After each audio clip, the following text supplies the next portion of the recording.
Hello po mga kababayan, mga kalingap, mga kapapi, ka-business. Kumusta po kayo? Magandang buhay. Analisa Reality Vlog. Ngayon po is maglalambing po ako sa inyo. Tulungan ho natin si Kalingap Turak. Meron po siyang binisita na puntahan na isang pamilya na tatlo po doon ay may kapansanan, mga bulag po. Pero bago ko ituloy, please support po natin. Ayan ang si Kalingap Turak, sila Kuya Bar Santos Matubang, Ate Edna Vlogs, Kalingap Rab, Jack Tapia Matubang, and mga kasamahan ko pong reactor sa Karepa dito sa Kalingap. Please support na rin ho. And also support natin si Ka-Business Official, Papa Rins TV, Ka-Business Family, and si Mrs. Ka-Business po, Mrs. KB Official. Yun po yung kanyang YouTube channel.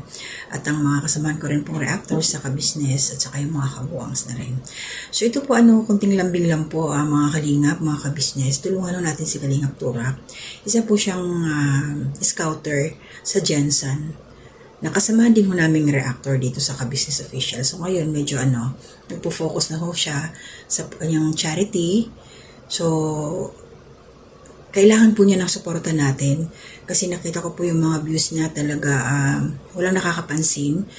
Sa paraan po ng panonood natin ng kanyang mga ina-upload at hindi pag-skip ng ads, paunti-unti po aangat po ang kanyang YouTube channel. Tulungan po natin siya please.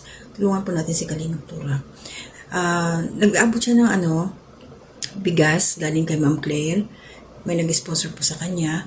So, syempre, kung marami tayong tutulong sa kanya, magsusuporta, kahit pa konti-konti, maabot niya yung minimum na makakakuha siya ng revenue sa YouTube.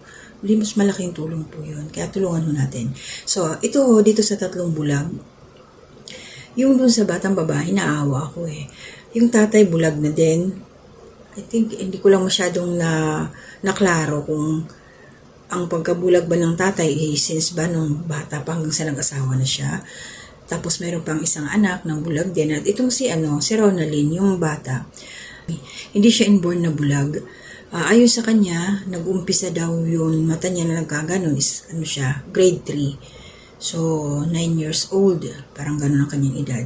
At tinanong nga dito ni Kalingap Turak kung ano yung resulta. Kasi nagpa-check naman daw. Anong background sa mata niya.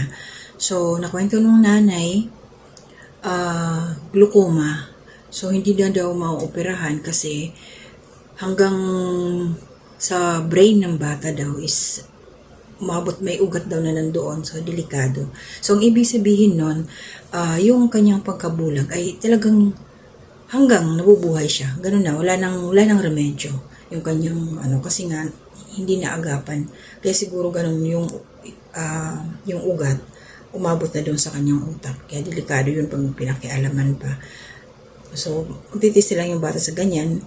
Tawag dito, gusto niya mag-aral kaya lang, mayroon daw naman school doon na para sa ganyan, may mga problema sa katawan, lalo na yung sa mata, kaso nga daw malayo, financial. At si nanay naman, ang kanyang racket, nagmamasahe daw siya, nagmamassage, kumbaga sa probinsya, hilot. Yan. And then, yung tatay, sila tulong-tulong, nagtatanim-tanim. At least itong pamilya na to, naalala ko sila, yung mag-asawa talagang puro bulag. Kay Melka, yung nanay ni Melka, at saka yung tatay. Ito naman, isa lang, yung tatay lang yung bulag.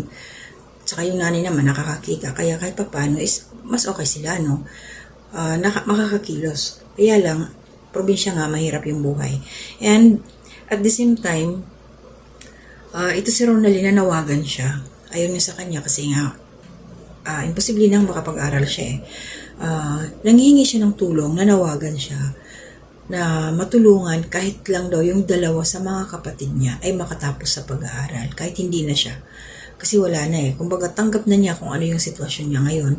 Tutulong-tulong na lang siya. Sabi nga ng nanay niya, nakakapagluto nakakapaglaba din ang kanyang mga damit. So ano yung pagkabulaga ka talaga, ang mo doon na lang is yung pakiramdam mo. Pakiramdaman na lang yan. Kaya tayo po, ang ating magagawa lang na tulong sa ngayon, kasi syempre alam po naman lahat tayo is pagdating sa financial, sakto lang para sa pinagkakasya, para sa pamilya. So kung manonood po tayo sa mga upload na Kalingap Turak at hindi po tayo mag-skip ng ads, napakalaking bagay po yun. napakalaking bagay. Kaya maraming salamat po. Ilalagay ko na lang po yung kanyang account dito sa aking sa screen para mas madali niyo po siyang mahanap. Please support po natin. Hindi pa umaabot ng 100 yung mga nanonood sa kanya eh. Tulungan po natin kasi hindi kaya kung sarili lang natin katulad ni Kalingap Turak siya lang. Mahihirapan po talaga. Ako naintindihan ko siya kasi nasa probinsya. Alam niyo, syempre yung paglo-load, yung wifi, yung mga ganun ba, hindi siya, bihira lang siyang, hindi siya basta-basta makakabisita sa atin, makakapanood sa atin. Syempre, limitado. So, kung meron siyang load, uunahin niya makapag-upload doon sa kanyang YouTube channel. Kaya tayo naman, to the rescue, tulungan po natin siya. Yun lang po yung sa akin. So maraming salamat po sa inyo. At sa dulo po nitong aking ginawang reaksyon, mayroon po akong pahapyaw, nagkuha po ako ng clip, mga 3 minutes yata. Panoorin niyo po at ang kabuuan ng video na yun ay nandoon nga po sa channel ni Kalingap Turak. So hanggang dito na muna at ako po gagawa pa ng iba pang reaksyon. After nito, i-upload ko lang po ito. So maraming salamat sa suporta ninyo. Hindi ko muna ako magsa-shoutout gaya ng dati. Basta maraming salamat po sa mga silent viewers. Welcome po sa mga bagong pasok sa aking munting kubo. Nagla-like, nagko-comment, nag-share, mga commenters nandyan. Salamat po sa suporta ninyo. Mag-iingat po tayong lahat, palagi, always. Ayan, huwag magpapabaya sa sarili, ang ating kayamanan, ang ating kalusugan. Ayan. So, hanggang dito na muna. To God be the glory. Isang mapagpalang araw po sa ating lahat, mga kalingap. Ngayon po ay meron po sila nilapit po sa atin. Isang kababayan. May pwede makituloy po. Sa bahay po nila, mga kalingap. Ako nga po pala si Kalingap Turak sa Paon Charity Vlogger. Anong pangalan niyo po, Nay? Ako po sa Likabarsa, ako sa Umbana. Hindi ako anak. Ay, pwede makituloy po, Nay? Ha? Pwede makituloy po? Ano na sulod? Sulod, ayun ko. Sige po.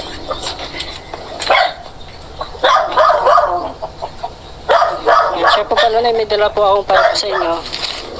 Pasensya niyo po muna.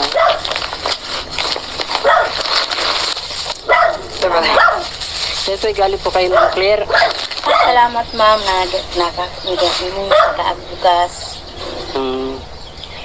Bali, kumusta po kayo dito, Nay? Ha? Kumusta po kayo rito?